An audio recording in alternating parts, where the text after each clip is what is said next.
You know that feeling when you're sitting at a red light and a brand new BMW pulls up next to you? The polished paint job, the hum of the engine, that little emblem catching the light just right. And for a second, maybe just a second, you wonder what it'd feel like to be sitting in that seat instead of yours. I get it. I've been there. And here's the thing.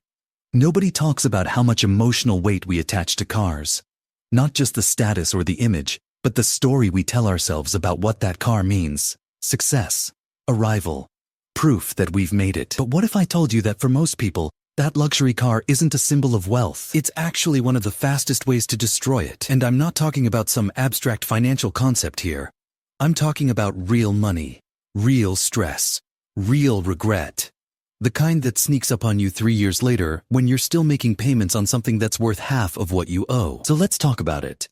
Let's talk about why driving a luxury car, especially when you're still building your financial foundation, is one of the dumbest money moves you can make. And I say that with love, because I think most of us have been tempted by this exact trap. Here's the weird part.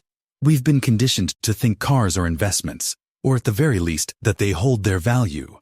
That if you buy something nice, something premium, it'll take care of you. It'll last. It'll be worth it. But that's not how it works. At all. A car is not an investment. It's a depreciating liability. And I know that sounds harsh, but it's just math. The second you drive a new car off the lot, it loses value. Not a little, a lot. We're talking 10 to 20% in the first year alone. And luxury cars? They depreciate even faster because the market for used luxury vehicles is, let's just say, complicated. Think about it. Who's buying a used Mercedes or Audi?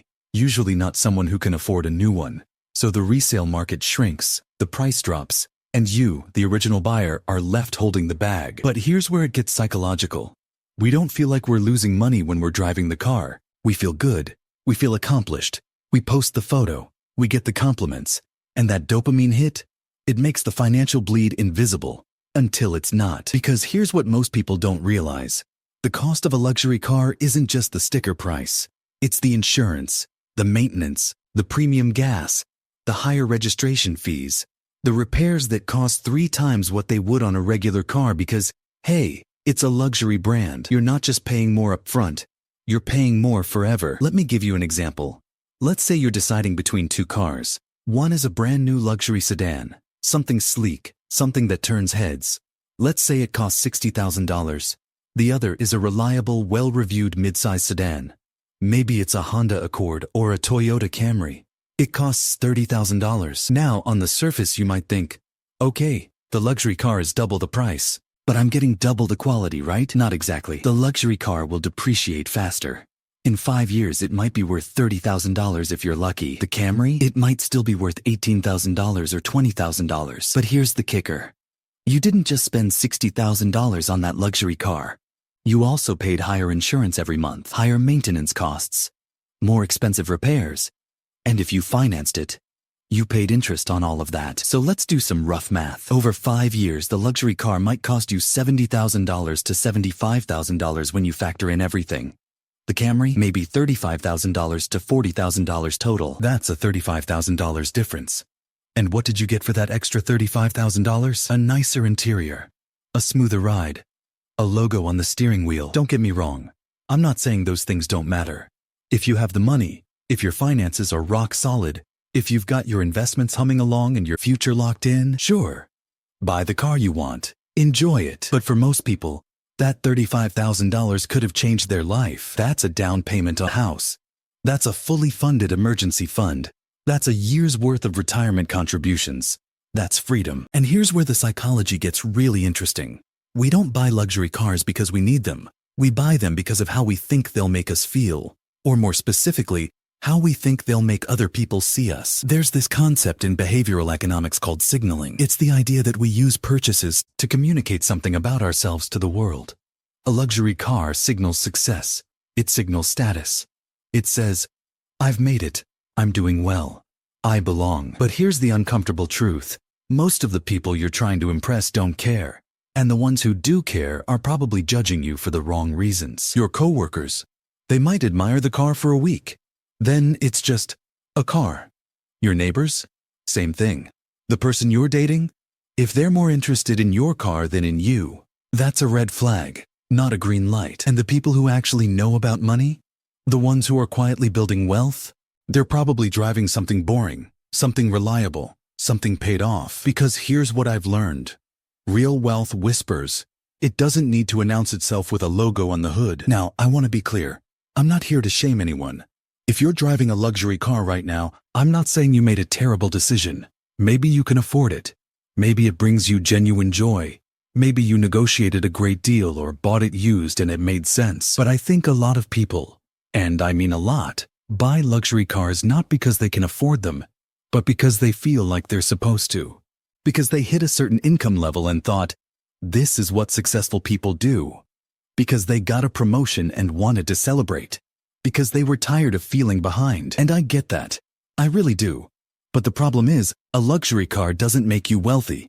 It makes you look wealthy. And there's a huge difference. Looking wealthy costs money. Being wealthy makes money. Let's talk about opportunity cost for a second. Because this is where it really hits home. Every dollar you spend on a car payment, on insurance, on premium gas and maintenance, that's a dollar you're not saving, not investing, not building your future with. Let's say you're spending $800 a month on a luxury car payment. Over 5 years, that's $48,000.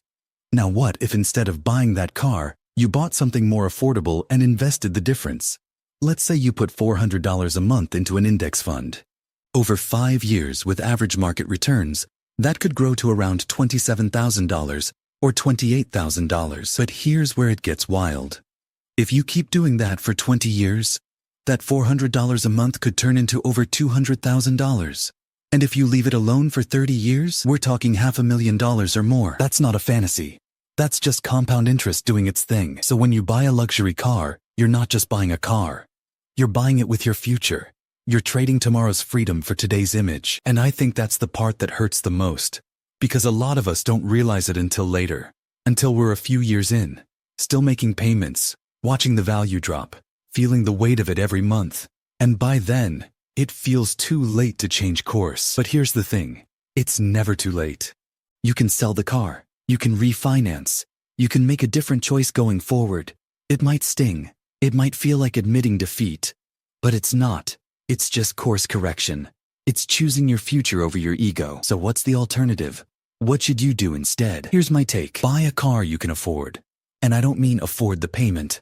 I mean afford the car. Ideally, pay cash. If you can't pay cash, finance as little as possible and pay it off as fast as you can. Buy something reliable. Something with low maintenance costs. Something that'll last.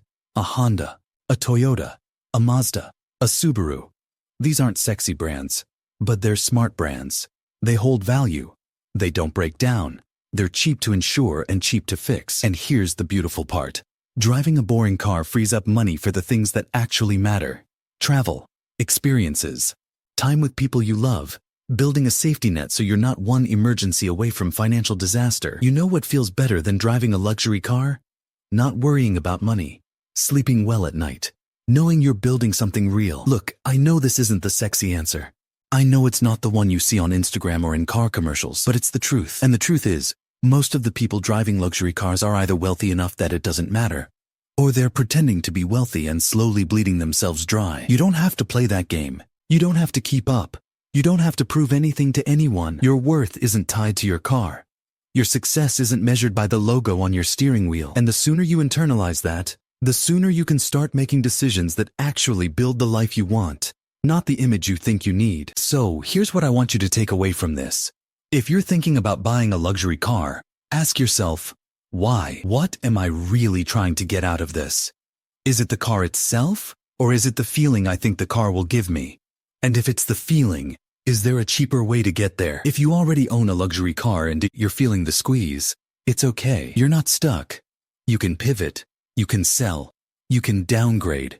You can redirect that money towards something that actually moves the needle in your life. And if you're someone who's been driving a reliable, boring car and feeling like you're missing out, you're not. You're winning. You're playing the long game. You're building wealth while everyone else is building debt. Because here's the thing.